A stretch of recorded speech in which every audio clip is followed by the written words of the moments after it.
Tennessee WildCast is live on the air with the latest on hunting, fishing, boating, and all things outdoors. Make welcome your host, drummer, and outdoor expert novice, Jason Harmon.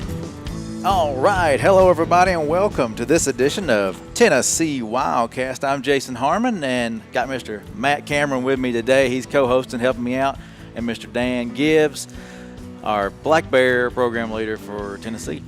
Thank y'all for being here. We are live on location in Gatlinburg, so this is pretty cool. We're not in Studio B today, and I like getting out whenever I can. And thanks for letting us come to your all's area.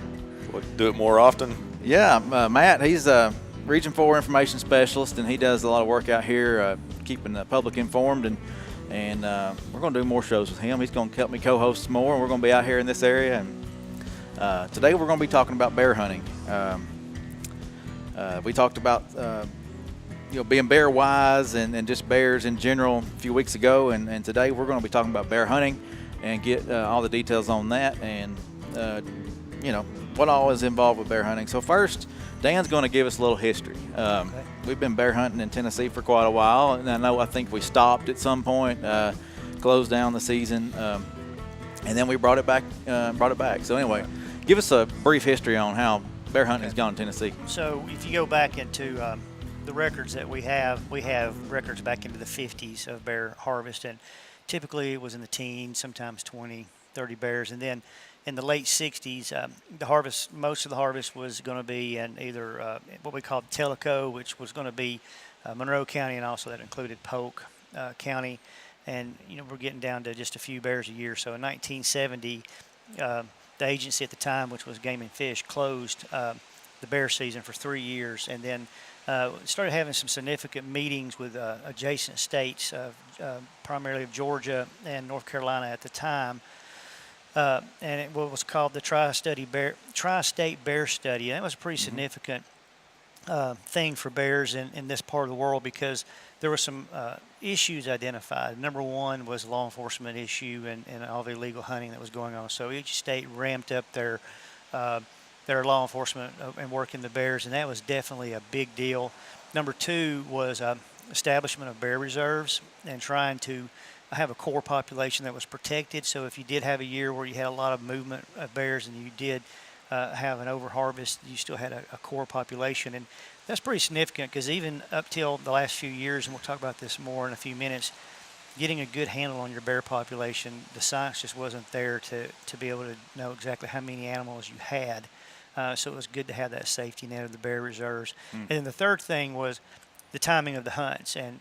We learned if you had later hunts in December, usually your females would go to den in late November, early December. So if you were hunting later in the year, you're keying your hunting on your harvest on your male bears versus your female bears, which protected them and gave them more of an opportunity to reproduce and have cubs. And those three things really made a difference. And now we're averaging about 450 bears a year. I expect, and the population is still growing. The population is growing. Now, the conversation is, what can we do to harvest more bears? If we could, a 600 bear harvest would be no problem for our population.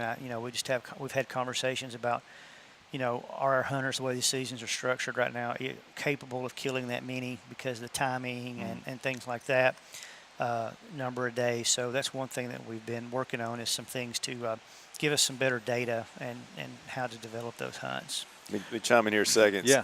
So the bear reserves have done so well that we actually have problems in bear reserves with their private lands. And we're actually having a special hunt this year. Do you care to talk about that special hunt? Tell people how it's going to go? Right. One thing, without jumping ahead just yet, I mentioned the population study that we're doing. And Tennessee has partnered with North Carolina and South Carolina and Georgia, and we've been doing a DNA study to get some density estimates for the whole southern Appalachians.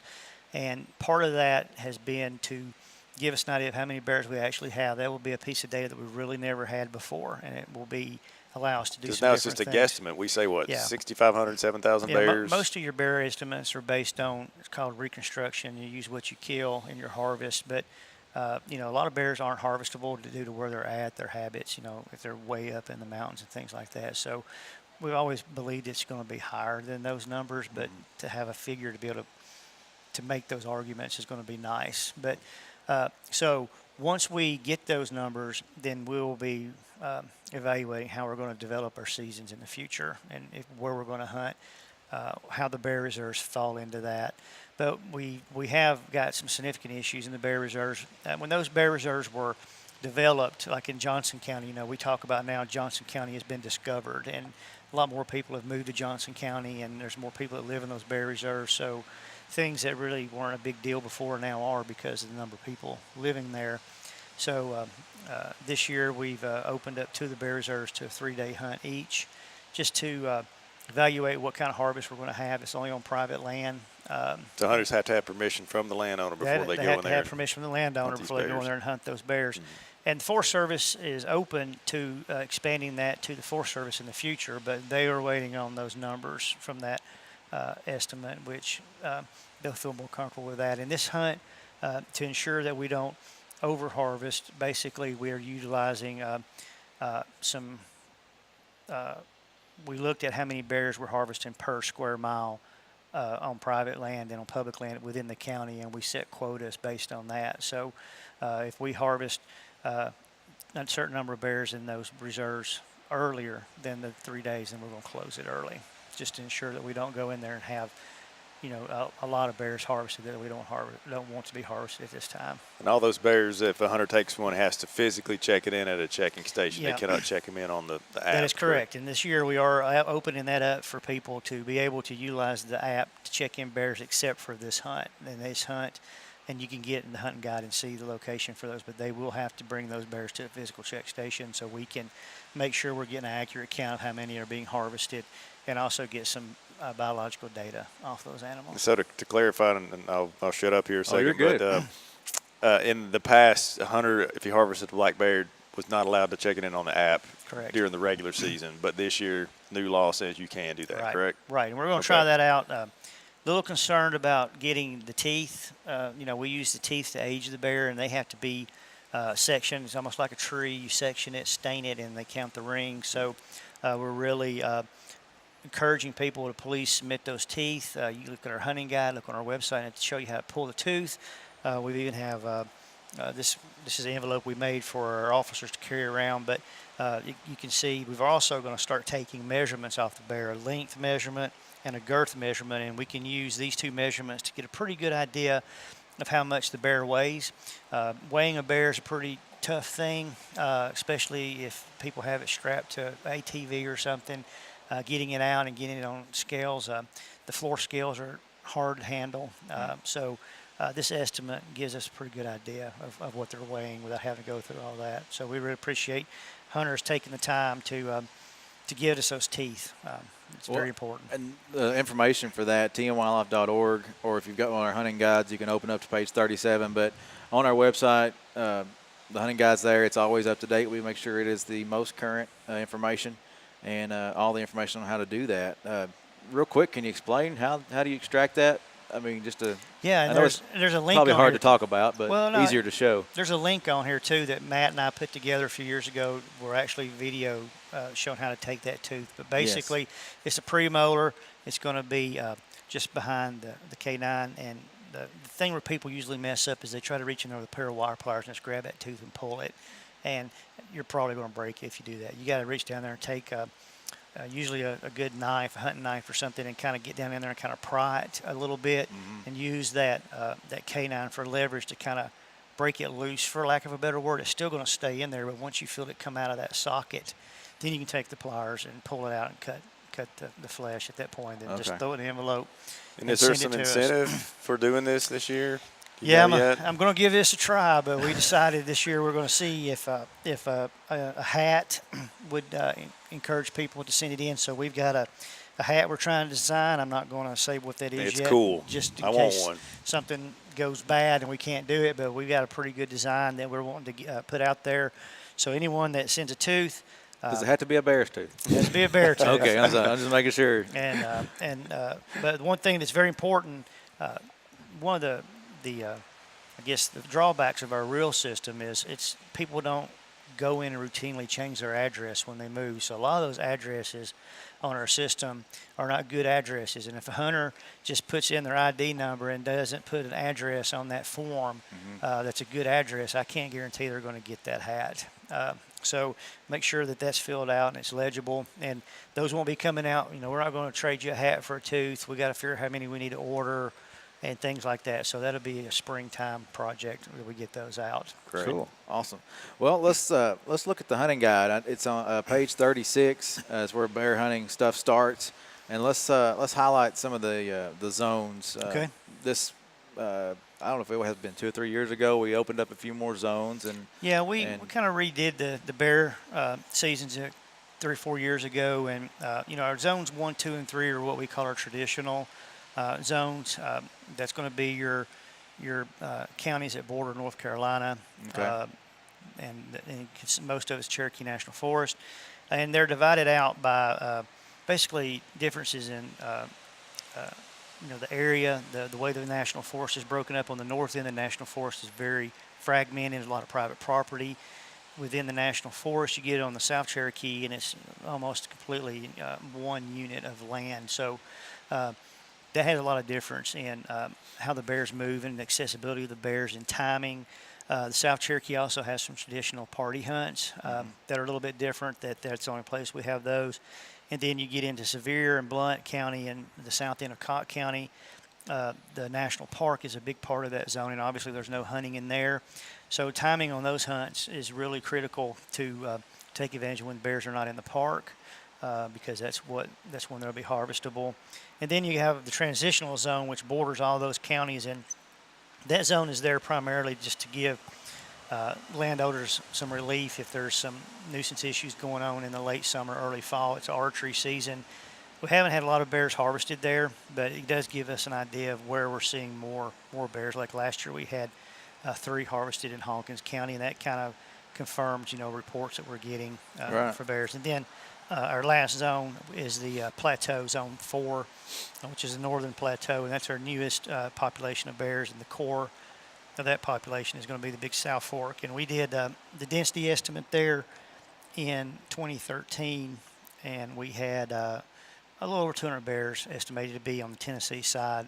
North Kentucky did the same thing a few years earlier, and their density estimates weren't anywhere near what ours were. So we felt comfortable with opening up some archery opportunity in that zone. And the Big South Fork is not open to that, so it's kind of serving as our bear reserve right now for that hunt. And in 2019, we'll be going back in and reproducing that survey to see what kind of growth we've had, or if this hunt has been enough to stabilize that. But I don't believe it has. It's still growing. I remember seeing on social media when we opened up that last zone, that zone 4, and folks were like, "Thank you for doing this. Thank you for doing this." Right. First bear taking off this area. Right, and it's we're going to see more of that. People are asking us, when are you going to open up this county to transitional? And our transitional zone was basically the key there is pretty much in all those cases except for Granger, it's a county that's bordering a county that's open, and then. Hancock is there because of Virginia, a lot of bears in that Virginia area. Okay. And then same thing down here with Georgia, bears in North Georgia. So those counties are really counties where, we expect to see bears on a fairly regular basis in years of low mass. And as ideally, either those transitional zones will turn into another hunt unit, like a Unit 5, or they'll be absorbed into one of the existing units as we move westward with our hunting and see these areas expand.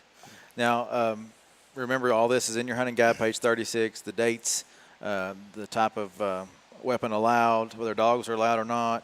I'm new to, I've never been bear hunting. So people watching at home, maybe never been, and they hear party hunt, and they hear, is it like a dog deer hunt, steel hunt? Explain and help them understand what's the difference between a party hunt. How do you get into the party, and is there music, or what's all involved in the party? The party hunt is really, it would take an entire show to explain that, but it goes way back, and it goes back to the time when we had hunting clubs were a lot bigger deal for us. And you had groups of hunters that had clubs that met every week and they got together. And there's still clubs out there, they're right? They're still there, but there's not many. Okay. But these clubs would want to go on a bear hunt, but they weren't houndsmen. So the agency developed a system where they could go and get drawn for a hunt, and they could add on some houndsmen, people that had dogs, to come hunt with them, and they would utilize their dogs. And that's why it's called a party hunt. So but that's a really big deal down in that part of the world, and they really enjoy those. And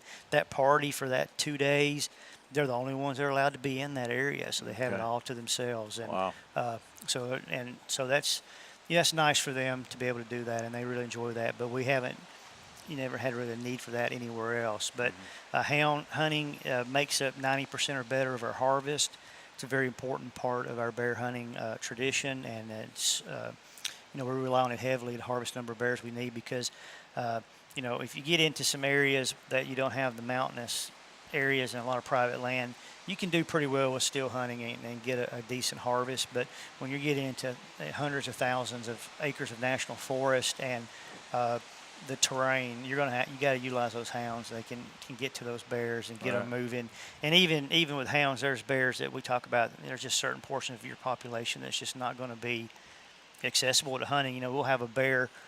Last year we had a bear show up in Maryville, and the officers trapped her, and she was tagged, and that bear was tagged when I was in college. Wow. At UT over 20 years ago. That bear was tagged and had been in the Smokies that long, and she just got up deep in the Smokies and lived her life there.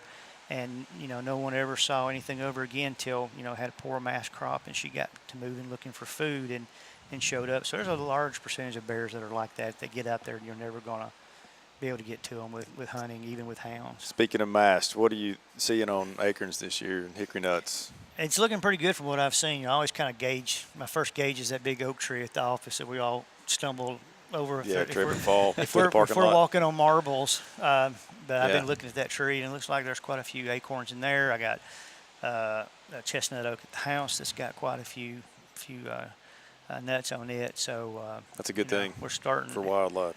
And a lot of it's elevation based too. You get up at the higher elevations to see what's up there. You really want to see good mass production at your higher elevations. It keeps the bears from coming down this way to out of trouble for food. Right. Yeah. All right.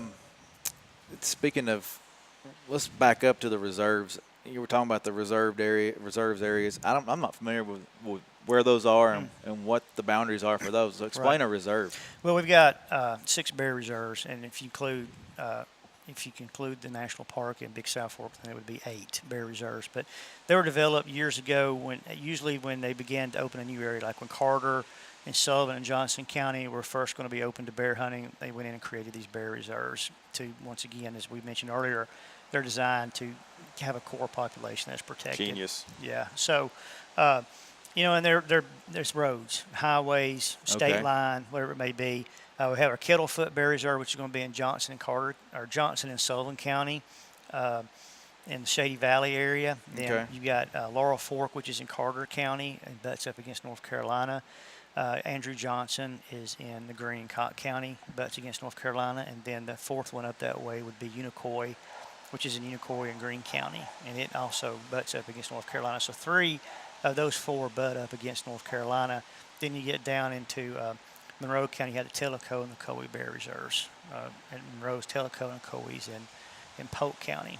Okay. And once again, those reserves are against state lines. And then, of course, North Carolina has their reserves as well. And, that's one thing that was important about our bear survey is including North Carolina and Georgia, because bears that are in Tennessee today can be in North Carolina tomorrow and vice versa. So it truly is a population that's, moves from state to state. So it was important for us to work together to get those numbers. So would you say that Virginia and North Carolina probably have more bears than we do in Absolutely. Tennessee? Absolutely. They kill a bunch of bears and still have a bunch. So when you look at a topo map, it's pretty obviously why. Even though we've got our mountains and we got a lot of them, when you start running up the interstate and you get into Greene County especially, in Washington County, there's not a whole lot of Cherokee National Forest in those 2 counties, and it expands out when you get back up to Johnson and Carter and down Monroe and Polk. But when you look at North Carolina, how much more what we consider quality habitat they have for bears. And then they also have the coastal population as well. They get which big is a on the whole- coast too, right? Yeah, that's a whole nother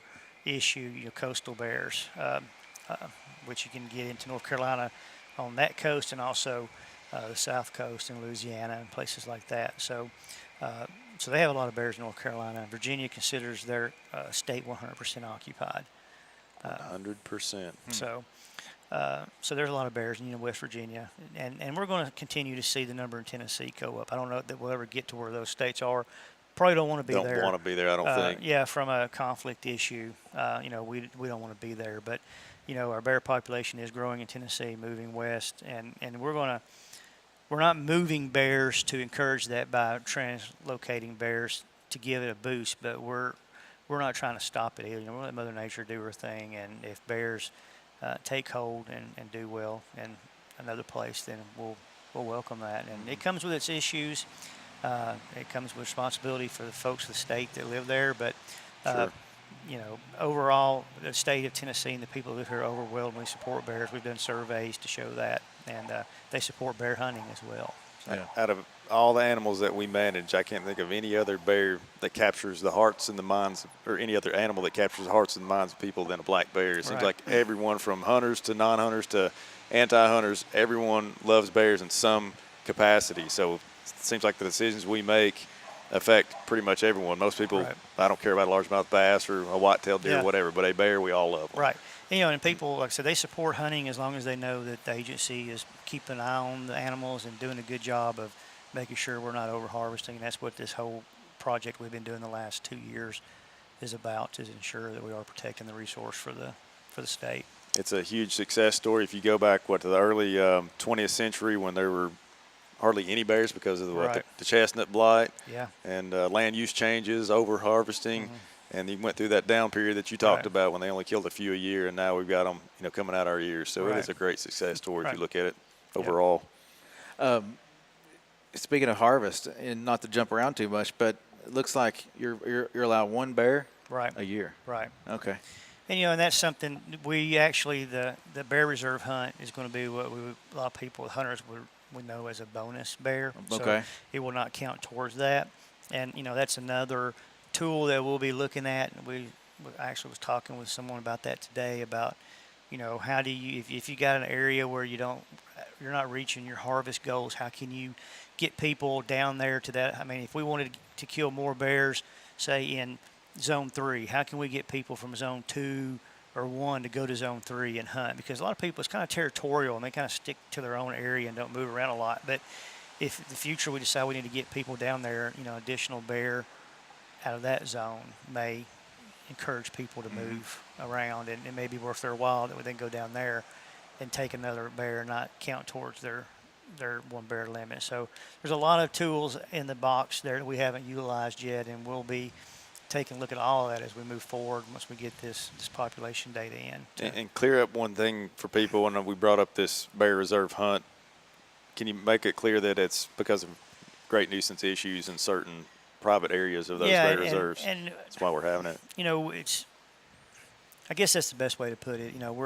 This is kind of a stopgap to give some folks some relief till we make a determination about what our long-term plans are for those bear reserves. Without taking too many at one time. Without taking too many at one time. Like I said, the public wants us to ensure that we're doing a good job and we're not over harvesting, and we want to make sure that everything we're doing is with science and with data. So it's just a small easing our way into it. Easing our way into it. We're letting folks know that we are taking it seriously. We know there's an issue that needs to be addressed, but as an agency, we have to be able to back up what we recommend for long-term stuff, and that's what we're doing. And been well thought through. Yeah, and we can't rush that. I mean, North Carolina, we did our work last summer, but it's such a huge project, and University of Tennessee is heading that up. It just wasn't feasible for them to be able to do all 4 states in 1 year. So they did North Carolina this year, and all that data has to be analyzed. DNA analyzation is not something that you can just snap your fingers and it's done. It takes time. So hopefully by our next season setting process, which will be 2020, we'll be working on it in 2020, yes. we'll have all that data ready to roll and make some recommendations for that 2020 season. Because we're setting regulations every 2 years now, That's as opposed to correct. every year, right? That's I don't know if the correct. public knows that and understands Right. that. And with fishing 1 year and then hunting the next. Is Yes. that how it Yep. works? Yeah, we're out Fishing is this next year will be a single year setting time, and then they'll start the 2-year rotation. Yep. Right. Okay. And we're going to run out of time, but back to hunting. Say if you're new to hunting, is it just like deer? There's no baiting for bears, correct? No. And then you say party hunt, but what if somebody wants to go, say me and you want to go together? Can we go together? If I've harvested a bear already, can I go with you? Yes, you can. And Okay. you know, I get a lot of calls from Middle Tennessee, and I feel bad because I feel like I'm talking people out of going hunting. Uh-huh. But it's very difficult to just drive up to East Tennessee, Right. park your car at a parking area on North Cherokee or South Cherokee, and go out and harvest a bear. I mean, they're hard to pattern. Like I said, 90% more of them are harvested with the use of hounds. Mm-hmm. On public land, it's almost 100% are harvested with the use of hounds. Very few are harvested with steel hunting. Most of steel hunting is coming off private property where people are seeing bears at the same time on a regular basis, and they're able to take them. But But there's pretty high demand for bear hunting on private property. And when we first started that archery hunt, it was designed for deer hunters and some incidental take, hoping that they would take a few bears that they happen to see while they were deer hunting. But now we're seeing more and more people that are actually they're targeting bears for that hunt rather than deer. And so finding a place to just go hunt, we just don't have a list of places that people can go. So I'd encourage folks, if they're interested in bear hunting, try to make some contacts in counties that have bears and look for some private property. That's going to be your best bet. Okay, awesome. Well, this has all been great information. If you've never been bear hunting or want to get into bear hunting, check your hunting guide. Make sure you read up on those regulations Right. and those dates and what you can and can't do. Yeah, there's also some minimum weights in shooting cubs, females with cubs next to them and things like that you need to be aware of, and it's all in the hunting guide. Yeah. So, Good point. Awesome. And then if you're a regular bear hunter and you harvest this year, make sure you visit our website and find that information on how to check one in and how to extract that tooth and do those measurements, and we really appreciate all that. And then you get you a free hat. Yep. From what I hear, we'll see what happens. But I appreciate y'all for being with us, and thanks for helping us out, Matt, and Heck yeah. helping me co-host. Thank you for having me. I've enjoyed our visit here in Gatlinburg. It's fair enough. It's a great view. It's time for dinner, I think. yes. Like a bear now. All right. Well, thanks for tuning in. Thanks for watching this edition of Tennessee WildCast, and we'll see you all next time. Thanks for tuning in. Stay connected with TWRA by visiting our website at tnwildlife.org and follow us on Facebook, Twitter, and Instagram. Hey, it's all about Tennessee wildlife. It's what we do. Tennessee WildCast will be on the air again next week. We'll see you then.